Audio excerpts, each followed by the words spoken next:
Assalamualaikum warahmatullahi wabarakatuh. Halo semuanya, perkenalkan nama saya Arini Dwi Sandari dengan NPM 5021237. Saya dari kelas 4F dan hari ini saya akan membahas materi tentang model, struktur, dan integrasi pengembangan kurikulum pada mata kuliah Telah Kurikulum dan dosen pengampu Bapak Tio Gusti Satria Magister Pendidikan. Baiklah, langsung saja kita bahas materi yang pertama, yaitu model pengembangan kurikulum. Model pengembangan kurikulum adalah pola atau pedoman yang bisa dijadikan acuan untuk mengembangkan suatu kurikulum. Tidak hanya kurikulum, semua kegiatan pasti memiliki model pengaturan tertentu. Misalnya model pembelajaran, model kegiatan, model pariwisata, dan masih banyak lainnya. Dengan adanya model, pengembangan kurikulum bisa berjalan sistematis dan lebih terarah. Selanjutnya yaitu model-model pengembangan kurikulum. Yang pertama, model administratif. Ada beberapa istilah yang digunakan untuk pengembangan kurikulum model administratif. Antara lain yaitu top-down approach dan line staff procedure. Pengembangan kurikulum dilakukan dari atas ke bawah, artinya pemerintah menyiapkan tim pengembang kurikulum tersendiri, sedangkan satuan pendidikan dan para guru tinggal mengoperasikannya dalam pembelajaran. Yang kedua, model grassroots. Model grassroots adalah model pengembangan kurikulum yang dimulai dari bawah. Dalam prosesnya, pengembangan kurikulum ini diawali atau dimulai dari gagasan dan ide guru-guru sebagai tim pengajar. Yang ketiga yaitu model demonstrasi. Model demonstrasi datang dari bawah. Model ini diprakarsai oleh sekelompok guru bekerja sama dengan ahli yang bermaksud mengadakan perbaikan kurikulum.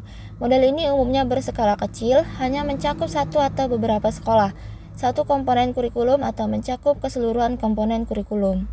Yang keempat yaitu model Big Camp. Pengembangan kurikulum dengan menggunakan metode Big Camp ini dikembangkan oleh Big Camp ahli di bidang kurikulum. Hal ini memiliki 4 bagian pembuat keputusan. 4 tahap tersebut adalah A. Memutuskan area atau lingkup wilayah pengembangan kurikulum. B. Menetapkan personalia atau tim para ahli kurikulum. C. Menyusun tujuan pengajaran kurikulum dan pelaksanaan proses belajar mengajar. D. Implementasi kurikulum. Yang kelima yaitu Tabat Inverted Model. Pengembangan model ini diawali dengan melakukan pencarian data serta percobaan dan penyusunan teori serta diikuti dengan tahapan implementasi. Hal ini dilakukan guna mempertemukan teori dan praktik. 6. Model Rogers. Carl Rogers adalah seorang ahli psikologis yang berpandangan bahwa manusia dalam proses perubahan mempunyai kekuatan dan potensi untuk berkembang sendiri. Tetapi karena ada hambatan-hambatan tertentu, ia membutuhkan orang lain untuk mempercepat perubahan tersebut. Yang terakhir yaitu model pemecahan masalah. Model ini dikenal juga dengan nama Action Research Model dengan asumsi bahwa perkembangan kurikulum merupakan perubahan sosial. Dari sisi proses, kurikulum model ini sudah melibatkan seluruh komponen pendidikan yang meliputi siswa, orang tua, guru, serta sistem sekolah. Kurikulum dikembangkan dalam rangka memenuhi kebutuhan para orang tua, siswa, masyarakat, dan lain-lain. Dalam model ini ada 2 langkah dalam penyusunan kurikulum.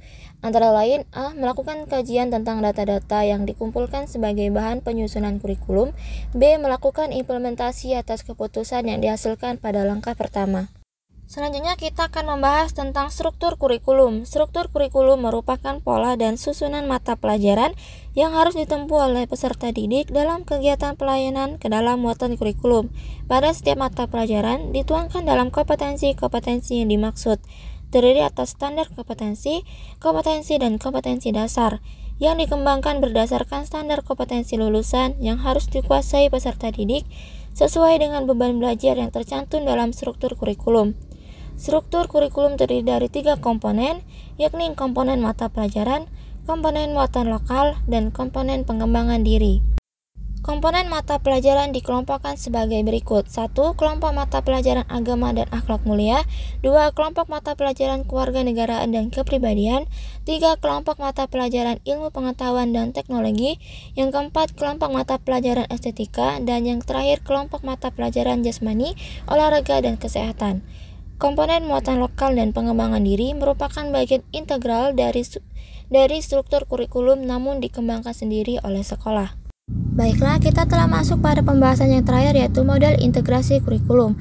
Integrasi kurikulum adalah kurikulum yang menekankan hubungan di antara pelajaran satu dengan pelajaran lainnya, namun tetap memperhatikan karakteristik masing-masing bidang studi tersebut. Pada kurikulum ini, mata pelajaran tidak disajikan secara terpisah-pisah. Pertama, integrasi kurikulum diklasifikasi menjadi 3 tahapan, yakni integrasi kurikulum satu disiplin ilmu, integrasi kurikulum beberapa disiplin ilmu, integrasi kurikulum campuran. Kedua, model integrasi kurikulum yaitu fragmented, connected, nested, squeezed, shared, web, threaded, integrate, immersed, dan network.